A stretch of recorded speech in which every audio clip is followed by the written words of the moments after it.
Verse 2 says that the Spirit arrives in dramatic fashion. Suddenly a sound like a blowing violent wind came from heaven and filled the whole house where they were sitting. They saw what seemed to be tongues of fire that separated and came to rest on all of them. The disciples are there, and then the Spirit comes into the room where they're gathered, and Luke describes the Spirit's arrival with a violent wind and with fire. Wind and fire. The Spirit shows up, makes a scene, and makes some noise. Our 21st century eyes, my 21st century eyes, it can get lost in the miraculousness of this scene.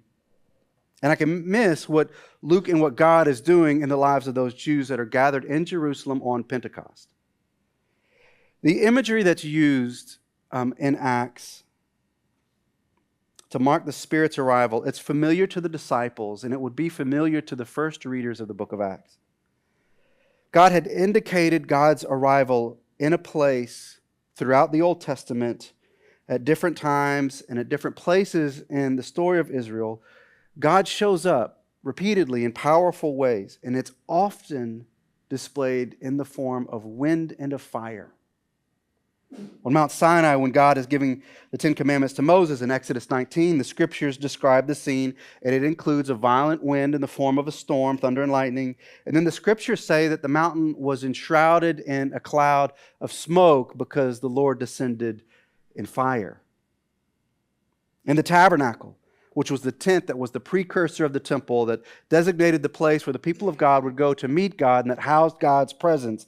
In the tabernacle, which was the place where people went to worship, it was in the tabernacle that fire would descend, and it would indicate to the people that God's presence was there. In the desert during the Exodus, God led His people by a pillar of fire.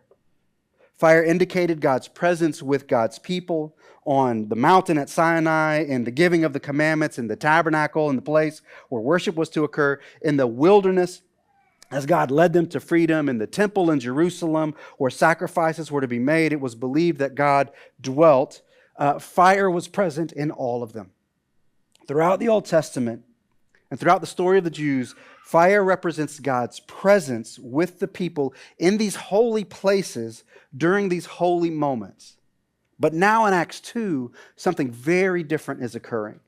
The Spirit of God doesn't come and just show up in one holy place where everyone else is to gather, where the representative of God is to go, but now the Spirit of God is resting on all of the disciples that are there.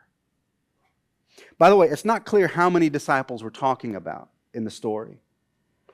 It is either choice A or choice B. Choice A is it is either all of the apostles as well as all the women who followed Jesus, and it was Jesus' family, his brothers and sisters and siblings.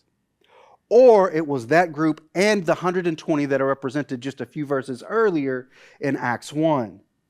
All that to say, it's more than the 11 that are there, and it may have been as many as 150 to 200 folks. So it's like a room this size with about this many folks in it. And the Spirit comes in with a loud rush and with fire that settles over everyone in the room.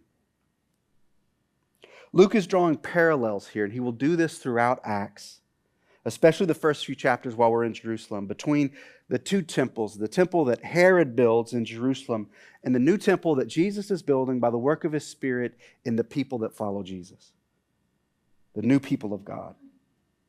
What Luke is communicating is that the Spirit of God is now in us and travels with us. It's no longer simply in a temple, just as it was no longer simply in a tabernacle, just as it wasn't only on a mountain where Moses was, but God's Spirit is now no longer in those temples. It is in these temples that are represented here. It is in the people.